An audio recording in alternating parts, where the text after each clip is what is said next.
Welcome to the channel. I'm the legendary Proof, and this is a series where I take you into the history of numerous Dokkan Battle characters, seeing just how good they were to the different metas the game has known. And today we're going to talk about Goku, more specifically base form adult Goku. Let's do this!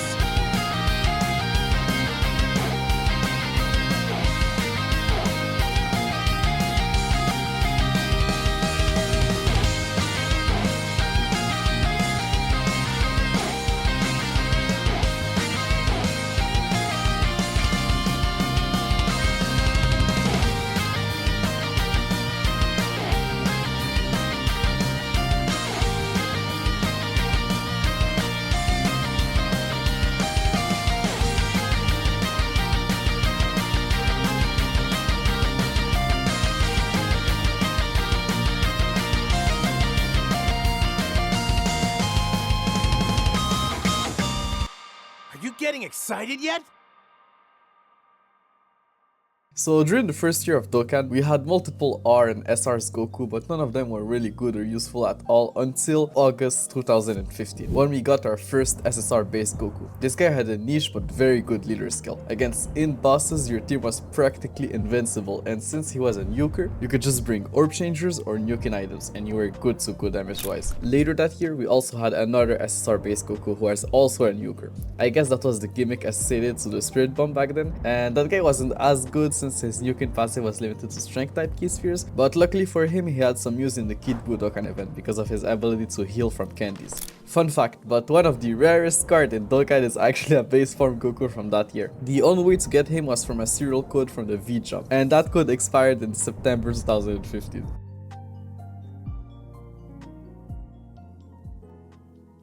The following year we had another Spirit Bomb Goku, but this time as a free-to-play card given for free during the first year anniversary. This guy was a worse version of the two Spirit Bomb Gokus we had the year before, but he was free and a big ass hope.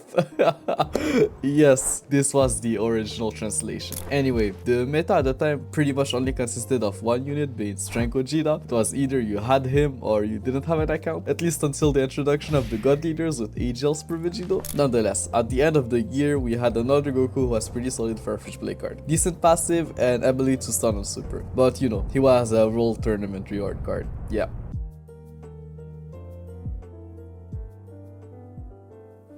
2017, we had the awakening of the Strength Spirit Bomb Goku from 2015, and with the awakening of Super Saiyan 3 GT Goku during the second year anniversary, this guy was a nuking god. Like with two Super Saiyan 3 GT Goku leader, this guy had the ability to gain 83% attack per strength type key sphere obtained. Well, at least on paper. Practically there was almost no strength type orb changes, so you're pretty much reliant on items. He was still a very fun unit to use, just not very consistent. We also got a new Survival Saga event which gave us a new SR Goku, and if I remember correctly, it was the first Fire Emblem Goku we had, but man, the drop rate for this guy was so bad at the time, and him being an SR meant that you had to awaken him to an SSR just to have a 50% chance of raising super attack levels. On October 2017, Dokkan reached the 1000 days milestone, and to celebrate it, they gave everyone who logged onto the game for 1000 days a free LR Spirit Bomb Goku, and man was he good. His leader skill was the best free-to-play leader skill by far, and pretty good overall since the meta had just recently shifted into category leaders. His kit was good, he did decent damage, and that healing was a very nice plus. But as you guessed it, you had to log in for 1000 days. And if you weren't playing at the time, you probably don't know that, but people used to reroll a lot back then. Back when Toshi was the producer of Dokkan. Yes, he used to be the producer of Dokkan. Knowing Toshi, you can already guess that the game wasn't very free-to-play friendly. So if you wanted to keep up and have a decent account, rerolling wasn't that bad of an option, honestly. It wasn't bad at all. So yeah, by the time most people got this guy, he was pretty much outdated.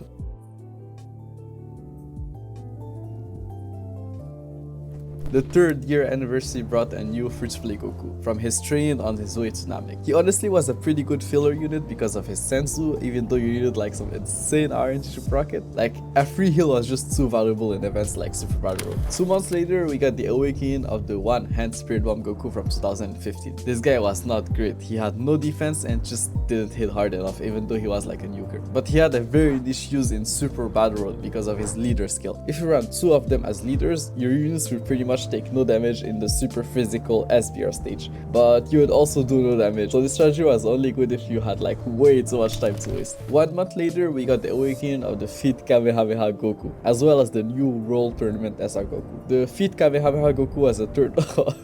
What is this name actually? What? Yeah, what? The Feet Kamehameha Goku was honestly not that bad, but his links held him back, like in Fighter, World Tournament Champion, and Turtle Skull. Like, bro, what are those links? Those links are not even that great now, so imagine back then before the link level update. SR Goku was pretty decent for an SR, but still an SR, so pretty much unusable. But fun fact, I'm pretty sure that this SR Goku is the only Goku we have in game that has a solar flare as a super attack. Dokkan Battle 2018 introduced 10 new super battle world stages, the first category super battle world stages. Apart from 1000 days Goku, every single Goku I've talked about so far in this video completely sucked in the stages. They were just too weak defensively and not good enough offensively to actually be worth bringing. But anyways, if you actually managed to beat those new stages, you would get an LR SBR Goku who was actually a pretty good floater with his dodge and super type buff. But I remember people not liking the fact that he was an all type leader but could only support the super class allies, which is a fair point, I guess. During the $250 million celebration, we got two new base Gokus, the SSR of the AGL Transformed Goku and the SSR of the Kaioken Goku banner unit. At the time of their release, they were pretty much useless, while the SSR of AGL Transformed Goku actually became quite useful the next year, but we'll talk about that later on the video. The second part of the download celebration finally brought LR Goku and Frieza. So for this, I don't even know if this counts as base Goku or Super Saiyan Goku, but we'll talk about him anyways. LR Furoku was pretty much the best unit in the game on release. They had like a crazy leader skill, actually the highest leader skill buff in the game until the 7th year anniversary to 100% leaders. They were the hardest hitter in the game, and their link set was absolutely crazy at the time, because if you didn't know, before the link level update, links could actually proc 2 times. Well, actually I'm not sure if it's all links or just key links, but I know for a fact that key links could proc 2 times. So for example, if you had LR Goku and Frieza in the second slot and 2 tournament of power units around them, they would actually get 6 key instead of 3, since the link was shared with the 2 units and not only one. This was so good for them, since key was pretty much their only weakness at the time. They also lowered attack on both their super attacks, making them a very good super battle unit. They were also one of the few units that could beat the first 3 stages of the punching bag event. Like, okay, sure, you needed like perfect RNG, but according to some guy on Reddit, it was possible. At the end of the year, we got a new free-to-play Goku from the Broly movie. If you played around this time, you probably remember how great his TR was. As for his SSR, well, if you were like a new player, he was a pretty decent filler card, but nothing crazy.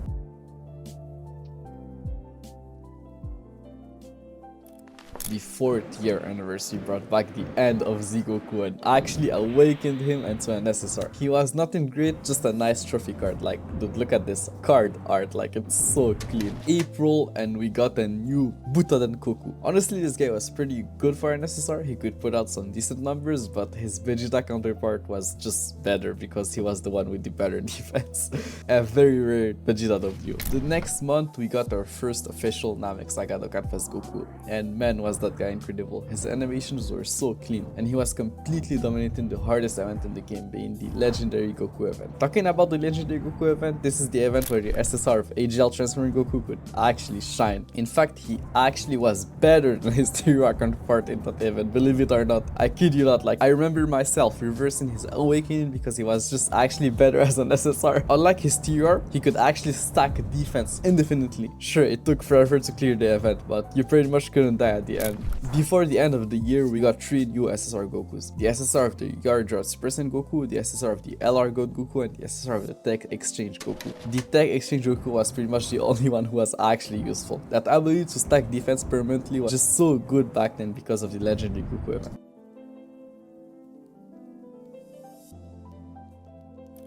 2020. We got the new Angel Goku. Even then, there was like really nothing to say. That guy was just bad, and we waited for his year. 3 months later, the LR 1000 Day Goku finally got his easy year. He pretty much was the best free-to-play unit in the game on release. He could hold his own in any type of event and offered some nice utility with his alien and super attack effect, but man, you had to log in 2000 days to actually easy this guy. Like, bruh, he should have been way better, since most players to this day still don't have him, and now he's completely outdated. Especially when you'll see how how many other LR's Goku they released in the following years. 1 month later, we got a new SBR reward card, an LR Goku and Gohan, a very good floater, his tag defense, and had some healing when run in the 3rd slot, the worldwide celebration. It brought 2 new Goku units, the LR Strength Goku and Vegeta and the free-to-play Spirit Bomb Goku. I already talked about LR Goku and Vegeta in my video about Vegito, but yeah, they were absolutely crazy. Probably one of the best designed unit Dokkan ever made. As for the free-to-play unit Goku, card as a whole was pretty weak, lacked both offensively and defensively, but hey look, the unit's super attack was a pretty cool thing and the animation were actually pretty good for a free-to-play card. We also get the easy of the LR in Super Battle Goku in the same celebration. He was actually solid as a floater and paired pretty well with the easy of LR physical Super Battle with Gohan. 2020 also brought the Link level update, which buffed every Goku since a lot of useless links like Kamehameha did actually something now.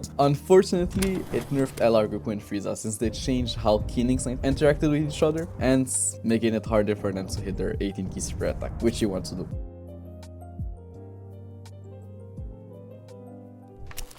Talking about LR Goku and Frieza, the 6th year anniversary brought their easy, which was unexpected but decent I guess. I just wish they actually held back on that easy since honestly they didn't really need one at the time. They were already like one of the hardest hidden unit in the game, they just lacked defensively. So yeah, they really held back on their easy. They actually got the LR in Gohan treatment where all they got is a buff to their defense and pretty much nothing to their offense. And bro, like they just gave them enough defense to be useful, like nothing crazy, just like LR in Gohan. The next one gave us the Awakening and easy of the Butoden Goku from 2019. He honestly was pretty decent and actually on par with his Vegeta counterpart. His only downside was that he got most of his defense on Super. 2 months later, we got a new LR Goku and Piccolo from the Garlic Jr. movie if I'm not mistaken. Their design was questionable to say the least. They couldn't be run in slot 1 since they got most of their ki on Super. They also had some severe ki issues turn 1 since most of their ki came from them attacking multiple times. They launched an additional super attack every 6th attack but only when they were under 59% HP. They also lowered attack on their 18k and not their 12k, which absolutely sucked in Super Battle since you wouldn't get their 18k most of the time. And bro, their link set, like I get it, it's a Goku and Piccolo unit, but man, they could have at least made them stronger to balance things out. Like bro, they need ki but only have one key link being shock and speed. I guess they at least had like a cool costume change, which came from their active skill, which was decent I guess. Like for one turn they could actually feel like a good unit. Funny enough, the same month we got another LR Goku combo card, which even though way better,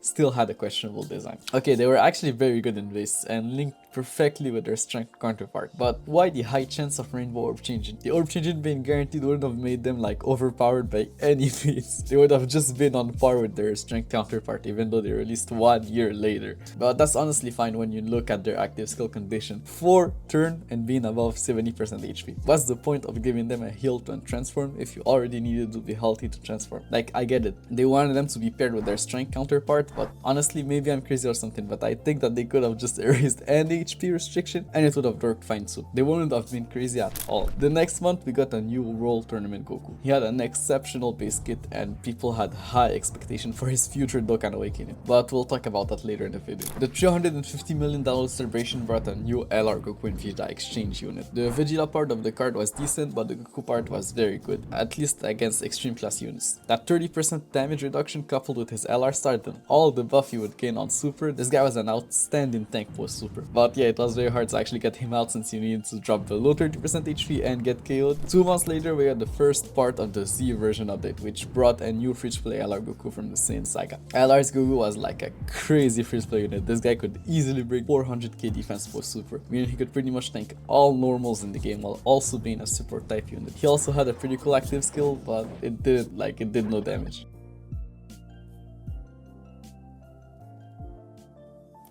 2022 started with the easy of the Spirit Bomb Goku from 2017. The guy was okay when linked with his Vegeta counterpart, but nothing crazy. I guess something special that he had is that he raised Alai's attack for 2 turns on super attack. The 7th year anniversary brought a new Goku and Chi-Chi free-to-play unit as well as a trophy card Goku and Vegeta. The trophy card was, well, actually quite surprising for a trophy card. They were actually okay in long events. They could get up to 200k defense, which was, like I said, pretty good for a trophy card. As for the Goku and Chi-Chi unit, they were actually pretty good, but for one reason, their active skill. Like a free free Ghost Usher was and is still to this day just too valuable. 2 months later, we got a new LR Exchange Goku and Piccolo, a very good unit that just got held back by their lack of teams and linking partners. The next month, the Super Battle LR Goku and Gohan got their easy, which was very bad at first glance, but got buffed just before their release. They just remained a decent fodder, I guess. At the same time, we got the easy of Angel First Play Goku. He honestly was a pretty good first play unit and could have helped a lot of players clear the Other World War mission in the Legendary Vegeta event. If only we had a Goten that was in the Other World category. The 2022 Worldwide Celebration brought a new Gohan and Goku exchange unit. And well, he was a great unit to be honest, I just don't understand why he's shooting a beam from his...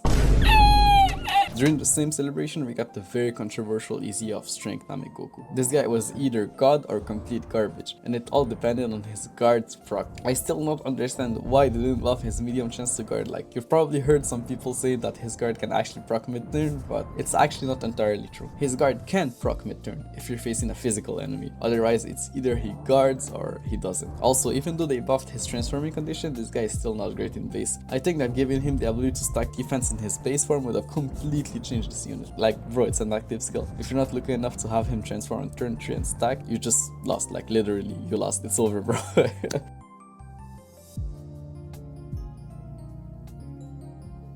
The 30th anniversary brought 2 new base Gokus, a trophy card and a Carnival LR. The trophy card was as usual just a trophy card, nothing really to say there. As for the Carnival Goku, man, was this idea actually brilliant. Like making a Goku from the Kai opening alongside a Gohan from the Z opening, and not only was he cool, the guy was, and it honestly is still insane. He can guard, he can stack defense, he can do damage, he can heal, he can nullify Ki blasts, super attacks, and he even has the ability to survive a KO attack once per turn. But you know what would have been even better? Kid Buu and Omega Shenron as the part 2 LR.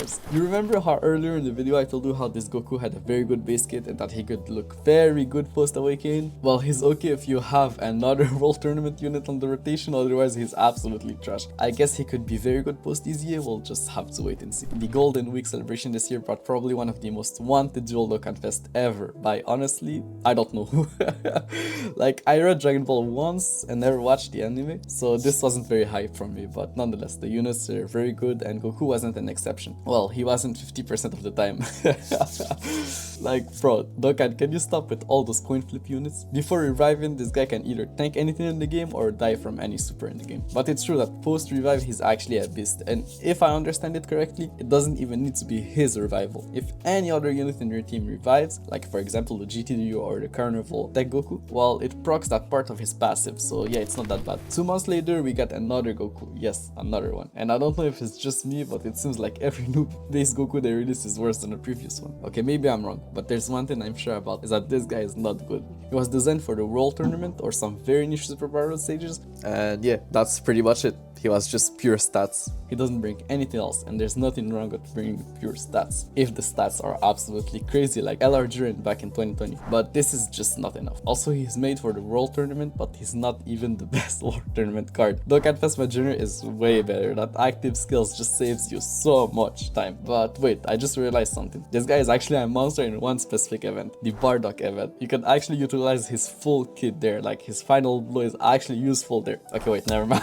Actually, the active skill is still useless. Also, I was about to forget, but LR Physical Goku and Piccolo just got buffed in the last GP update. Piccolo now guards for 1 turn no matter what open exchanging. It's nothing crazy, but a nice little buff, I guess. As for the rest of the year, I think we could potentially see a base Goku and Vegeta that fuse into Vegeta Blue, a Carnival LR Goku that exchanges with Trunks for Worldwide, a new Transforming Blue Goku as a Dokkan Fest, another Dokkan Fest Goku, like 10 new Gokus for Giant Ball Heroes collab, and another dual Dokkan Fest Goku and Vegeta for New Year's. Because why not? Nah, but seriously, I have a feeling that they still got some base Gokus left for us this year. He is the main character after all. I think we could also see the easy of the LR String Goku and Vegeta before the end of the year, or at least the very beginning of the next year.